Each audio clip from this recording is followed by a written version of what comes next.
না আসতে শীতের পিঠা তৈরি করা শুরু হয়েছে। অবশ্য রাস্তার সাইডে খালারা বসে থাকে বাবা পিঠা নিয়ে আর চিতল খোলা পিঠা নিয়ে। তো আমি আজকে বাসায় একটু ট্রাই করলাম পুলি পিঠা দুধ দিয়ে।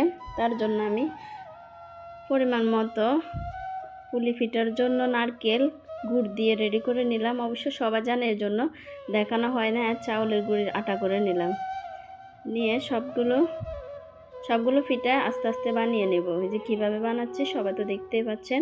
তো খেতে কিন্তু অনেক মজাই হয়েছিল, দুধ পুলি পিঠা অনেক মজাই খেতে। তো আমি হালকা পরিমাণ চিনি দিয়েছি, বেশি চিনি দিলে মিষ্টি বেশি হলে খেতে ভালো লাগে না।